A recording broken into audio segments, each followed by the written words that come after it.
us here in Goa, Excellencies, Foreign Ministers of SCO member states, Secretary General of the SCO, Director Executive Committee of SCO RAPT, distinguished delegates, ladies and gentlemen, Assalamu alaikum. May peace be with you.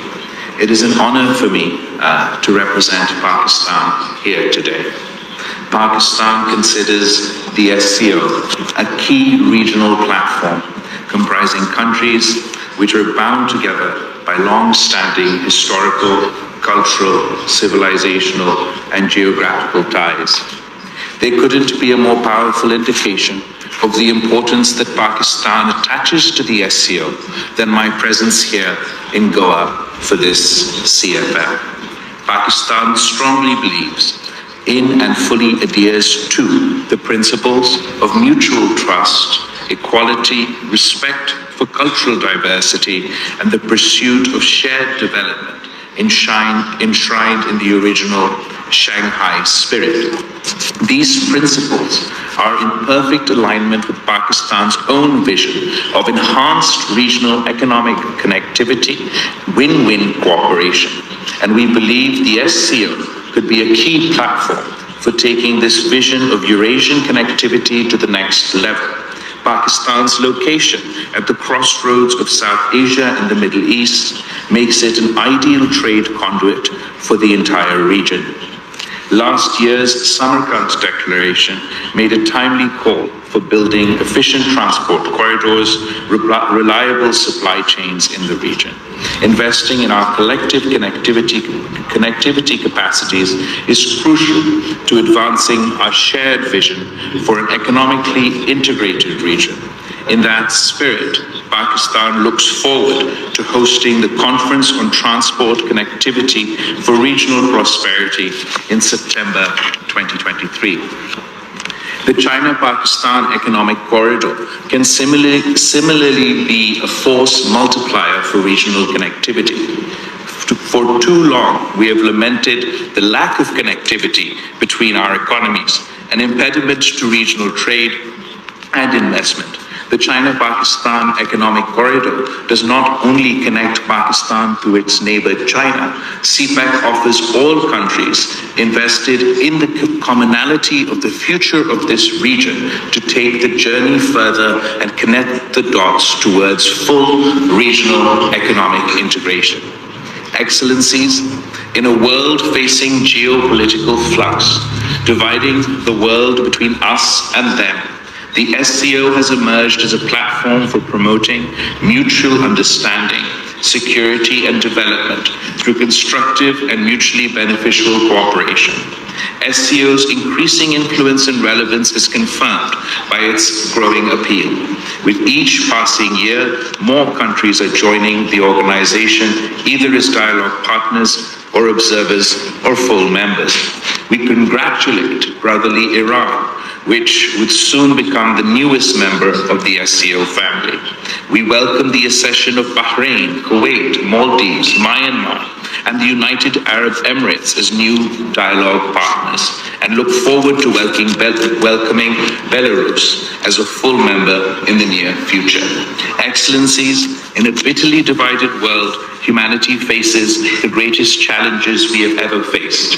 We've survived the COVID pandemic with our economy shaken, people's patience tested, and many questions arising about our readiness to face the next global crises. The climate crisis poses an existential threat to humanity.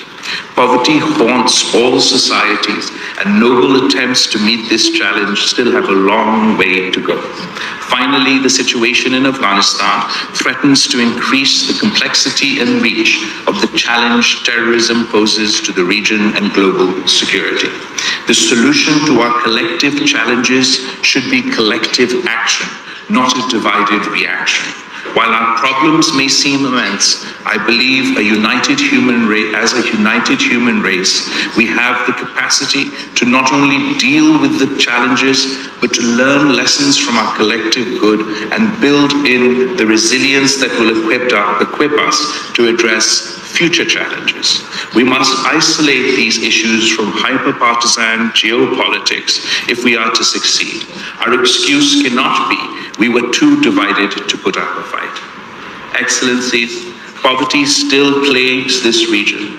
We can only overcome this challenge through common efforts and by learning from each other's experience. China offers us hope, shows us how it can be done, lifting 800 million people out of poverty in less than 40 years. Pakistan is proud of the internationally acclaimed Benazir Income Support Program, which has ushered in a silent revolution of poverty alleviation together with women's empowerment. Taking consistent strides on poverty eradication has been hampered by COVID and geopolitical conflicts. We need to set our priorities straight, to deliver to our people, to make poverty history. Chest thumping about economic progress rings hollow when the largest number of poor people on the planet dwell within our collective borders. Given our experience in this area, there is a very strong and compelling case for closer cooperation for poverty alleviation under SCO. The establishment of the Special Working Group on Poverty Alleviation proposed by Pakistan will be a step in that direction. Ladies and gentlemen, our planet can only be saved from the ravages of climate change if the international community works in unison. For Pakistan, this is today's problem. We recently faced the greatest climate catastrophe we have ever witnessed. I ask you to imagine what it would mean for your people if a disaster of this scale were to proportionately affect your country. What would 1/3 of India's landmass look like underwater? How would the people of China be tested if 1 in 7 people were made climate refugees overnight? This was a reality for my country, my people, only last year. We are rebuilding our lives at great cost and bracing for the inevitability of such a disaster striking again. I am proud of Pakistan's leadership through our chairmanship of G77 plus China. We helped advocate for loss and damage to be included on the agenda of COP27. However, this is too little, too late, and much more needs to be done, especially by developed countries. We must hold the developed world up to their commitment of providing 100 billion annually for climate finance. While Pakistan has emerged as an important voice in the global discourse on climate change in the aftermath of said disaster, it is encouraging to see that the SCO is also attaching greater importance to this critical issue. The joint statement to be issued by the Councils of Heads of States on fighting climate change rightly calls for deepening cooperation in the areas of environmental protection. Excellencies, the collective security of our peoples is our joint responsibility. Terrorism continues to threaten global security. Let's not get caught up in weaponizing terrorism for diplomatic point scoring. When I speak on this topic, I do so not only as the Foreign Minister of Pakistan, whose people have suffered the most in terms of number of attacks and number of casualties. I also speak as the son of a mother who was assassinated at the hands of terrorists. I feel the pain of this loss, empathize with the victims across the world in a way that most cannot. I and my country are firmly committed to eradicating this menace. This requires not only a comprehensive approach, but also a collective approach. It demands we address the root causes as well as the threats posed by specific groups. It requires that we let this challenge unite us to fight it rather than divide us to become its victims. Our success requires us to isolate this issue from geopolitical partisan statesmanship. Practical, pragmatic solutions exist for us to put an end to this chapter once and for all. We must stop conflating non-state actors with state actors, condemn all forms of terrorism, including state-sponsored terrorism.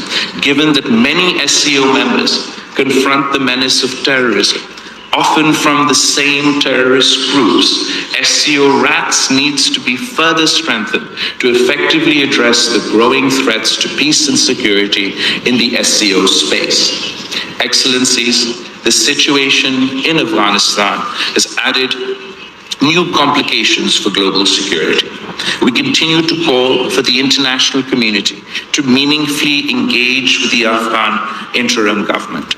After being the playground for great powers time and time again, we owe it to the people of Afghanistan not to repeat the mistakes of the past. A united international community can compel the authorities to demonstrate their will and help build their counterterrorism capacity for the security of Afghanistan, the region, and the world at large. I feel compelled to raise the alarm that terrorist groups within Afghanistan are cooperating amongst themselves more than we are as the international community.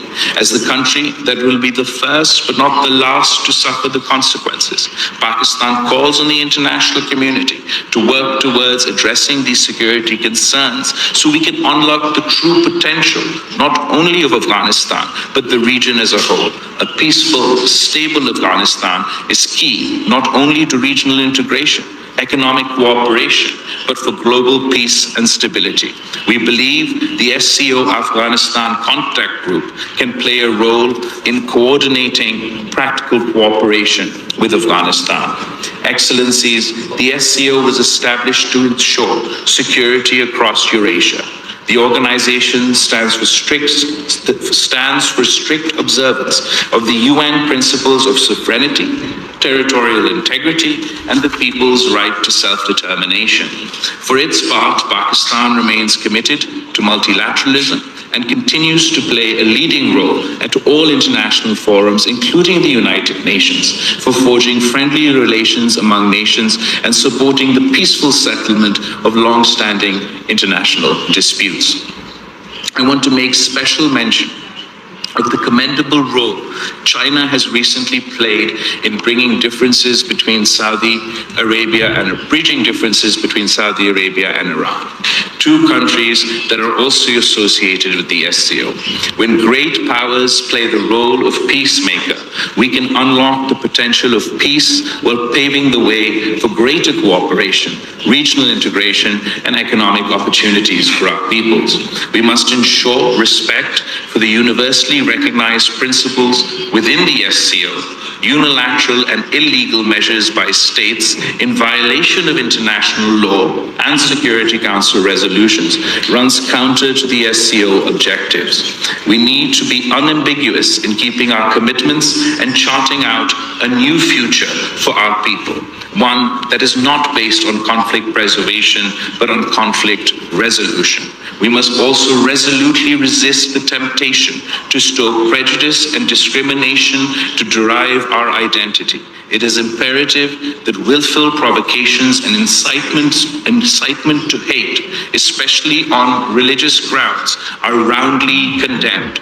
It is our collective duty to fight against fascism and historical revisionism that is leading to violent ultranationalism anywhere in the world. We must ensure that racism and xenophobic ideologies have no place in today's world, and fundamental human rights and freedoms are guaranteed to all. I would like to conclude by reaffirming Pakistan's unwavering support and commitment to the SCO's goals and objectives. The SCO represents more than 40% of the world's population and almost a quarter of the world's GDP. In other words, the SCO represents the future, and it can be a glorious and prosperous future for all of us, if only we can work together to seize it. I thank you.